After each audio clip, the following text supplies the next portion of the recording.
We are kind of getting into one of the classic problems in psychology, where we ask, and when we're asking what determines someone's behavior, is it nature versus nurture? And this week is going to focus a lot on nature. So in this context of nature versus nurture, we're talking about our heredity, our genetic predispositions, right? And the things we inherit from our parents at birth.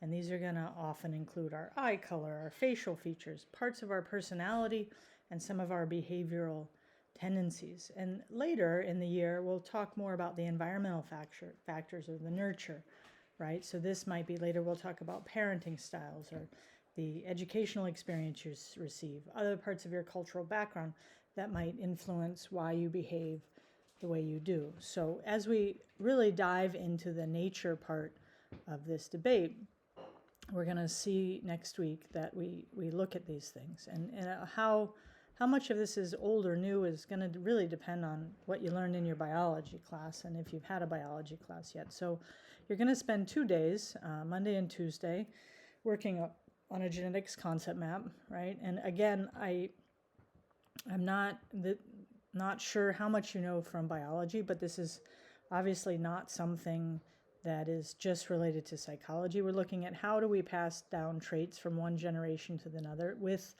the focus being on genetic transmission. So you have your textbook resources, you have some videos here. I also put some optional things because this is pretty interesting to me.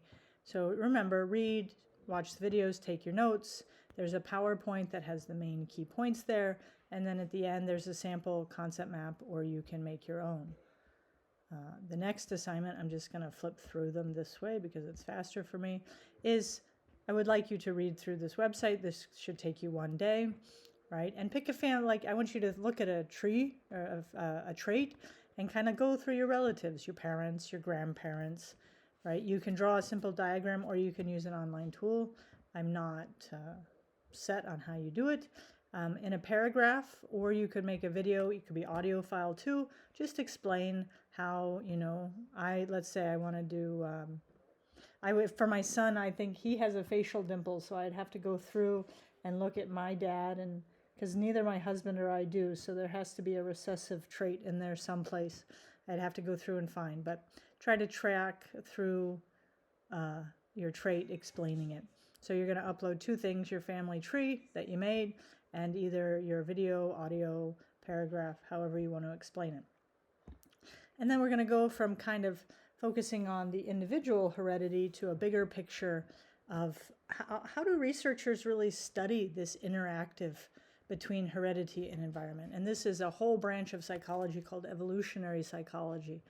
All right. And so a lot of what we see comes from identical twins, right? So I have, there's not really much new from your textbook, so I have a website here. I think it's a website or video. Yeah, it's a very interesting website that talks about, it has some videos embedded in it and some text to read.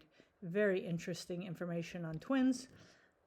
There's also an evolutionary psychology PowerPoint that gives you the main idea, and another very interesting documentary on seeing how our attraction, how do we study attraction, and how is that related to our evolutionary past. It's pretty interesting. So I hope you enjoy that. And the last thing for the week, and maybe that takes you a little bit of Friday, because Fridays is not so long. There's a short video and kind of taking everything you've learned this week to discuss, do you think modern society and our current cultural expectations really match our evolutionary history? Explain why or why not. You need to make 1 posting and comment on 2 of your classmates' postings. This is meant to be open-ended because you can answer this question in many ways. I know the answer that I get if I ask Google or ask any AI. I really want to see your ideas, because we could have so many different ideas based on the resources that you've looked at this week. So you don't need extra information to do this. You just need what you learned, the video that's here, and then I'd like to hear your ideas, just like we were having a discussion if we could have one. All right, have a really great week, and ask me questions if you get stuck on anything.